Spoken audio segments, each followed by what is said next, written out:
begin with the live updates, pictures that have already started to come in, the anticipation that has been building, families that have been waiting for their loved ones to return home, at least those who have been still living for the last 2 years, as at least of those 20 living hostages are expected to return home. Several others who are now dead, meanwhile, their mortal remains would also be coming back home. As this anticipation is building on both sides, even on the Gaza Strip, the ceasefire between Israel and Hamas holds critical for the sides as the process that has now begun for the preparations underway for the release of all 48 hostages, 20 of them still alive, along with the freeing of around 2,000 Palestinian prisoners. 20 living hostages are going to be released. Among the Palestinian detainees are about 1,700 of them that were seized by the Israeli forces during the Gaza war and were held without charges, as well as 250 convicted prisoners, many of them members of the Hamas and the Fatah faction. Now, some of them were jailed over shootings, bombings and attacks that killed targeted Israelis, but they are also expected to return to Gaza or either to be sent to exile. Now, this comes 737 days since the hostages were first taken during that musical festival that happened on the 7th of October 2023. Multiple are also believed to be of foreign origin, and which 1,200 people unfortunately were killed and saw about 250 of them being taken as hostage. Meanwhile, humanitarian aid is also being ramped up for Gaza. Much of them lies in ruins after nearly 2 years of war, and 400 trucks from Egypt's Rafah are now being readied for entry, all subject to Israeli inspection and Israel's defense body, which is overseeing the Gaza aid. Meanwhile, President Trump, who is also scheduled to arrive in Israel for a brief visit before he heads to Egypt, and Trump, who has played a key role in pushing for the ceasefire deal in the region, he says that the war is now over. So this is going to be a very special time, and I guess if you read your own papers and your own networks, everybody's very excited about this moment in time. So I'll see you on the plane. I think you're traveling with us, but this is a very special event. There are 500,000 people yesterday and today in Israel, and also the Muslim and Arab countries are all cheering. Everybody's cheering at one time. That's never happened before. Usually if you have one cheering, the other isn't. The other is the opposite. This is the first time everybody is amazed and they're thrilled, and it's an honor to be involved, and we're going to have an amazing time. So let's speak of the hostages. 20 of these hostages are said to be freed as part of the ongoing ceasefire agreement between Israel and Hamas. Meanwhile, the United States has also invited India to take part in this high-level peace summit on Gaza alongside more than 20 other world leaders. However, because of short notice, Prime Minister Narendra Modi cannot attend, but India would be represented by the MOS External Affairs, Kirtiwardhan Singh, and who will be attending this summit in Egypt on behalf of the government of India.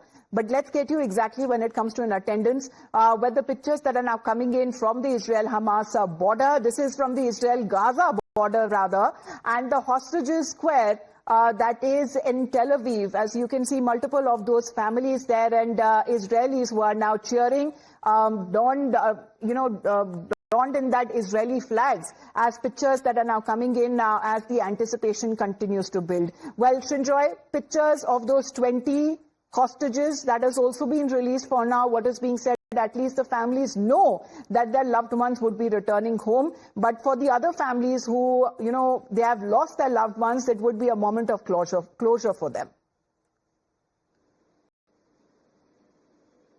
Yes, closure certainly for the 28 families who have lost relatives in this fighting. Let's not forget that these 20 who are going to come back to their families, they have suffered as well. They have lived in dungeons in very difficult conditions while the war raged above them. They were probably living in some tunnel that the Hamas had dug, and in one corner of it probably in captivity, maybe in chains. And they are coming back. It's a great moment for Israel. Also, about 1,700 Gazans who were arrested for various reasons are also going to be returned, along with several other criminals who was in jails. So all of that is happening today. It's a big moment. It's a big moment for Israel, it's a big moment for the Palestinians, it's a big moment for the Middle East, it's a big moment for the world, because this has enormous consequences. The world will change a little bit or a lot if this happens, and when this happens, because naturally if you have a quiet Middle East, at least for a while, it makes the world breathe easier. Absolutely. And Shinjoy, when we speak of this peace deal, how lasting would this peace be? Because the exchange of hostages that has happened before as well, certain deal that was worked out, but ultimately that didn't lead to any lasting peace or ceasefire, as shortly after that, it was broken.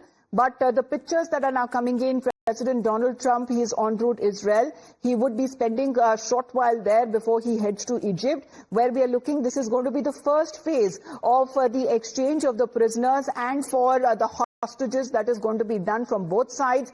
The families that have been, the anticipation that has been building, they have been eagerly awaiting for the return of the loved ones or for the mortal remains of their loved ones. And this is coming after 737 days. Just now, 7th of October has now gone just last week, marking 2 years of this conflict. But how long standing would be this lasting peace, Shinjoy? First round of the exchange, however, hostilities even grew further. But this time, is it expected to last?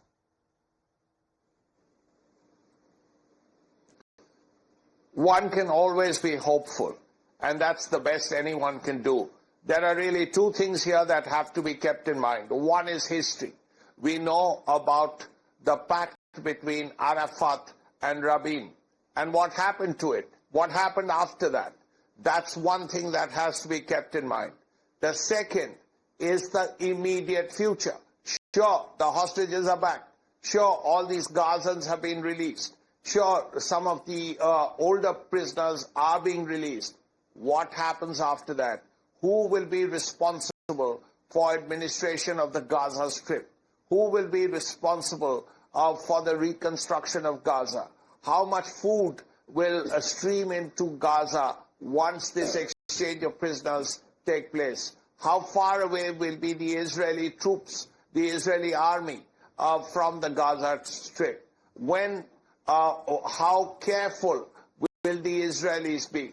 Because let's not forget that the October 7th attack, terrifying as it was, heinous as it was also an intelligence failure. The Israelis are known for their intelligence agencies. In fact, whenever there is a problem in India, we say, look at the Israelis. They are so good. But in this case, as perhaps in 1973 with the Yom Kippur War, there appears to be a failure. And naturally, efforts will be made to ensure that there is never such a failure which has led to such a crisis. So one can only, keeping in mind the history of the Middle East, hope for the best, because there have been so many wars, 48, 56, 67, 73, then all these crises after crises in 80, and subsequently the Israeli attacks, invasions of Lebanon, and then this recent fighting, which was so horrifying, huge number of casualties. Let's hope there is a lasting peace. Yes, because, Shinjoy, the war only didn't see, with Israel decimating Hamas. We have seen when it comes to the escalation of conflict that has happened in even border areas or even in non-border areas, with the rebels also taking on Israel for their attack on Gaza, on Palestine. But when we take a look at these pictures that have been coming in, the anticipation that has been building, but this ongoing ceasefire agreement that has now happened, the role that has been played by multiple countries, including in the Middle East and by the United States, the acknowledgement, especially for President Trump and his intervention, that is also being welcomed from both sides, especially from India. The information that is now coming in, first batch of the hostages that have now been released. We'll get you that breaking update. This is this development that is now happening as far as when it comes to 7 of the Israeli captives now in the hands of the Red Cross. This is the report coming in from Israeli media. So at least 7 out of those 20 hostages that are believed to be still alive, they are now being crossing over because of the Red Cross there, and that is playing the role of taking the hostages back to Israel. This seems that this first round has now taken place. Out of those 20, 7 of them have been released. The captives have been released. Remaining 13 will happen in time. But this is the homecoming atmosphere that seems to be building in Tel Aviv this morning. The pictures that have been coming in, Srinjoy, Israeli media reports suggest that out of the 27 Israeli captives are now in the hands of the Red Cross. The exchange will soon happen. Yes, this is a big moment. This should just be only the beginning. 7 now, 23 later, either as in parcels or all 23 together. It doesn't matter. At the end of the day, we want all the hostages to be back. The families have been waiting for 2 years. You rightly said 737 days. That's a long time for hostages, for families, for their loved ones. And now that they are coming back, it's a big moment.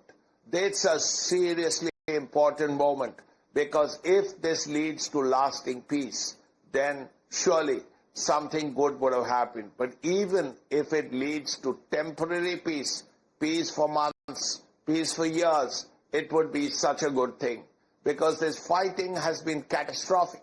1,200 people were killed on that 7th October attack. And after that, in the fighting, perhaps 50,000 people have died, some women, some children, and so on. Now, at least there will be peace. There will be enough food in Gaza. The Gaza will be reconstructed. There could well be a new administration, and life can begin afresh. Absolutely. But is it that easy, Shinjoy? Because the kind of trauma that these families have faced, especially the captives, certain points where footage was also released by Hamas when it comes to the consequences that this seems to be giving a warning to the Israeli side. They were like skeletal of those hostages and the footages that were released. But, how fast the situation is expected to normalize, because President Trump is of the opinion that humanitarian aid is now ramping up. Cooking gas is now entering for the first time since March. And this corridor that is now opened up when it comes to the first batch of the 7 Israeli captives who have now been released.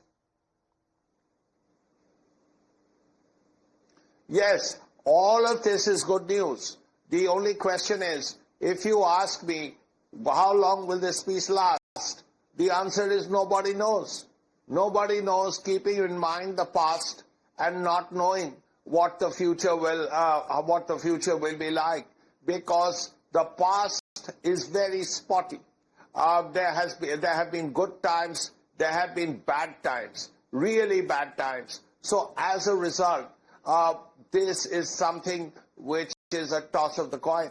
Let's hope for the best. Let's hope peace lasts. Let's hope there is no fighting. Let's hope the Palestinians and the Israelis and all the people in the Middle East do not suffer very much in the future. And the way that India has taken a stand, Srinjoy, let's put that out also on focus, because immediately after this terror attack that was reported, India had condemned it and had called out, saying that terrorism is not acceptable or tolerated in any regions of the world. But when it comes to this Palestinian state and exactly what has now happened, especially with the U.S. proposed deal of post-war plans that has now begun, with the surge of humanitarian aid that has also been supported by India. Yes, of course. India has always made it clear. Number one, it was against terrorism. Number two, India supports a Palestinian cause as well. India is making it very clear that the two-nation theory is something that India holds important. But there has to be peace. There cannot be terror attacks. Yes. That's the bottom line. Once you have terror attacks, you've disturbed Well, Srinjoy, we'll come back to you. Pictures that are now coming in, but we have to move on to another big breaking update that is now coming in from the Delhi court itself.